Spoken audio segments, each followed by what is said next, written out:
Welcome to money talk with Deep. আপনাদের আজকে চ্যানেলের পারপাসটা একটু ক্লিয়ার করে দিই। এই চ্যানেলটা এমনই একটা চ্যানেল যে চ্যানেলে আপনারা ডেইলি ভিডিও আপলোড পেয়ে যাবেন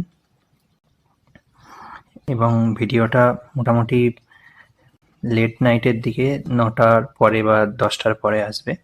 এই একটা ভিডিওর মধ্যে আপনারা পেয়ে যাবেন সারাদিনের যে নিউজ, মার্কেটের যে নিউজ, কি নিউজ সেটা, এবং সেই নিউজের পরিপ্রেক্ষিতে আমাদের কী কী অ্যাকশান হবে সেটাও আপনাদের জানিয়ে দেওয়া হবে।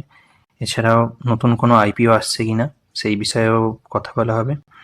এছাড়াও FII DII data, foreign investor এবং যারা আমাদের ডোমেস্টিক ইনভেস্টর আছেন তারা কতটা কি বিক্রি করলেন বা কতটা কি কেনাকাটা করলেন সেই ডাটা, মার্কেটের মুড কীরকম আছে সেটা, এবং মিউচুয়াল ফান্ডের অ্যাসেট অ্যালোকেশন, মিউচুয়াল ফান্ড যে কোম্পানিগুলো আছে তারা কীভাবে রাখছে, তারা হাতে ক্যাশ রাখছে না ফুললি ইনভেস্টেড থাকছে সেই বিষয়েও আলোচনা করা হবে।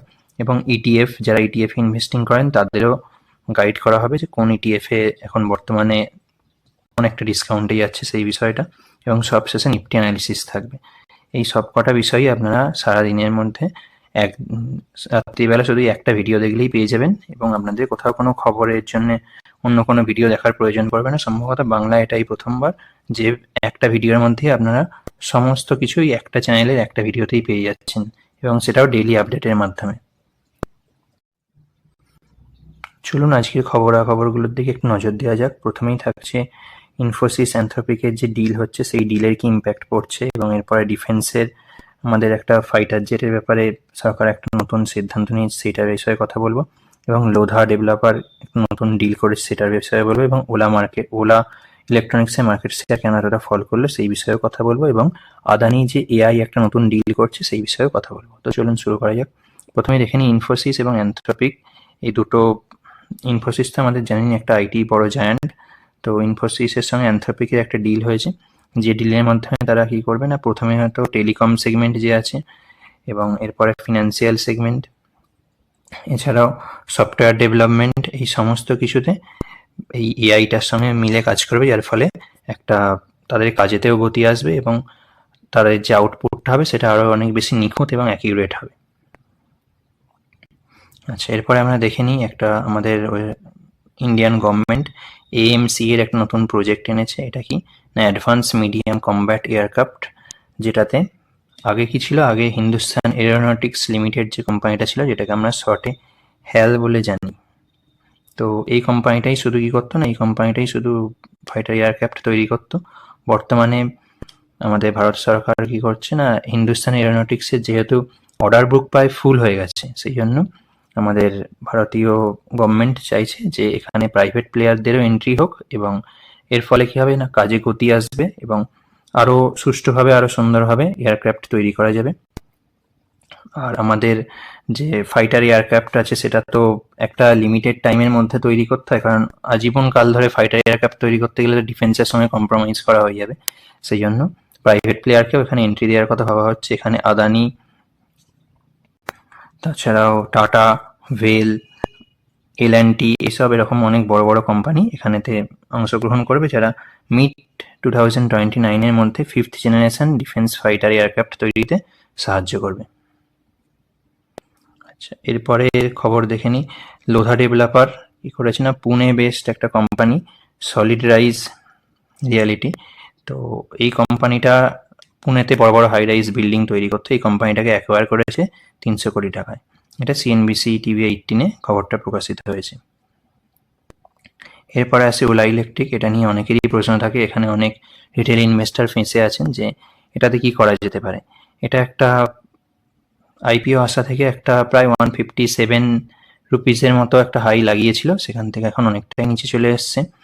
এর ওলা ইলেকট্রিকের মার্কেট শেয়ার যখন ওলা প্রথম মার্কেটে আসে তখন প্রায় 50% প্লাস ছিল, 50% প্লাস মার্কেট শেয়ার ছিল, যেটা এখন কমতে কমতে কমতে কমতে ডাউন যেতে যেতে যেতে যেতে যেতে যেতে এখান থেকে প্রায় 6%-এ চলে এসছে, 6%-এর নিচে চলে এসছে। তো এটা একটা খুবই এর নেগেটিভ দিক। ওলার আসলে সবাই জানেন যারা ওলার গাড়ি ইউজ করেন বা ওলার স্কুটি ইউজ করেছেন, যে ওলার সার্ভিস খুবই বাজে, যার জন্য কি হচ্ছে, ওলা আস্তে আস্তে আস্তে আস্তে আস্তে আস্তে ডাউনগ্রেড করে যাচ্ছে। এখন ওলা যদি এখানে ড্রাস্টিক্যালি কোনো চেঞ্জ না আনে তো ওলার শেয়ার আস্তে আস্তে আস্তে আস্তে এইভাবে নিচের দিকেই যেতে থাকবে, যেটা আমরা এখানে দেখতে পাচ্ছি যে target price cut by 60% revenue half, রেভিনিউয়ে 60% কাট হয়েছে, যার জন্য ওলার শেয়ারকে সমস্ত রকম ব্রোকারিং যে এজেন্সিস আছে সবাই প্রায় ডাউনগ্রেড করছে। তো এখান থেকে সাবধান থাকাই ভালো ওলার শেয়ারে ইনভেস্ট করা থেকে। আদানি এন্টারপ্রাইজ কি করেছে এর পরের খবর দেখে নেব। আদানি এন্টারপ্রাইজও এআই ইনফ্রাস্ট্রাকচার ইনভেস্টমেন্ট করছে। এআই নিয়ে বর্তমানে যেভাবে সব কোম্পানি এগিয়ে আসছে, এআই আমাদের ফিউচার বোঝাই যাচ্ছে। এআইতে আদানি এন্টারপ্রাইজও এন্ট্রি নিতে দেখা যাচ্ছে। তো এর ফলে আদানি এন্টারপ্রাইজ আজকে 3% গেন দেখা গেছে আদানি এন্টারপ্রাইজের স্টক প্রাইসে। এবার দেখে নিই আজকের এফআইআই ডিআইআই ডাটা কি আছে।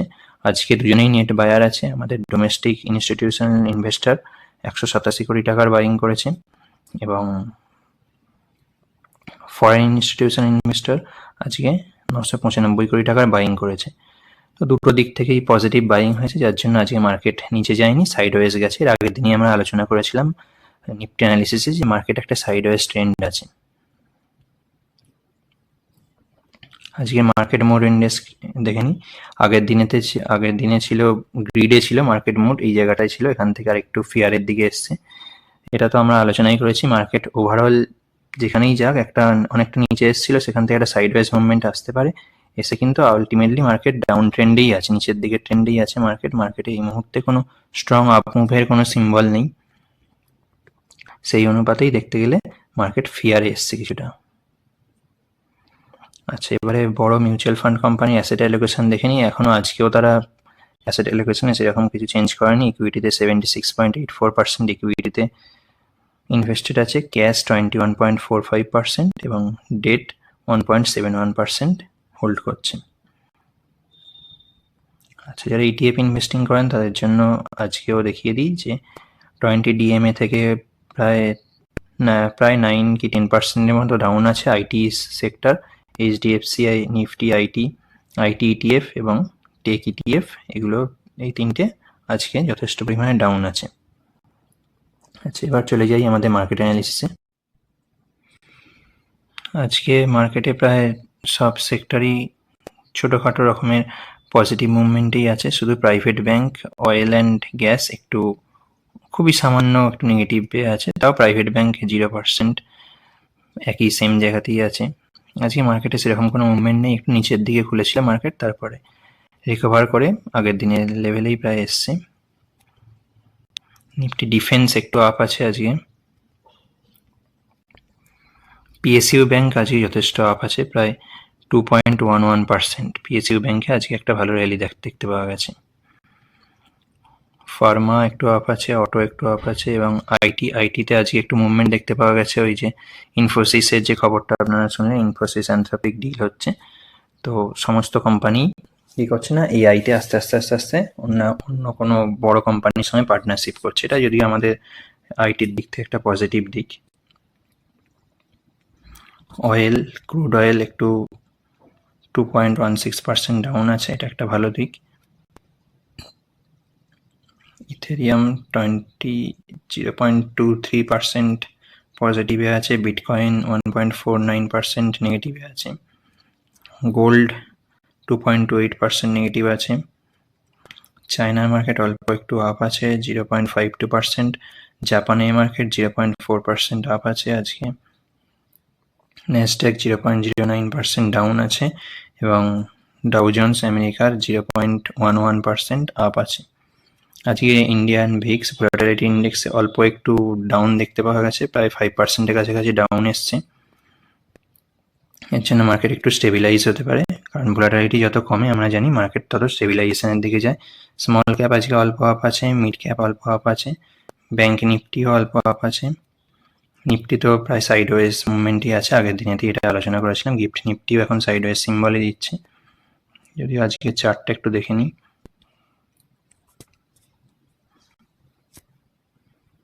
আগের দিনেই আমরা আলোচনা করেছিলাম যে এই 750 পয়েন্টের ওপরে যদি নিফটি ক্লোজিং দেয়, 750 পয়েন্টের ওপরে এই জায়গাটাতে, তো তাহলে আমরা একটা আপ মুভের চান্স দেখতে পাবো 26,350 পর্যন্ত। আর ডাউন সাইডে যদি এই 25,350 কি 60-এর নিচে যদি আসে, তখন আমরা একটা ডাউন ট্রেন্ড দেখতে পাবো।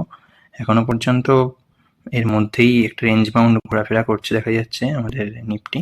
তো এখন পর্যন্ত মনে হচ্ছে কালকের দিনেতে ওই রেঞ্জ বাউন্ড লেভেলেই থাকবে, খুব একটা আপ মুভ বা ডাউন মুভের চান্স কালকে দেখছি না। দেখা যাক কালকের মার্কেট কি হয়, তারপরেতে আবার অ্যানালিসিস করব।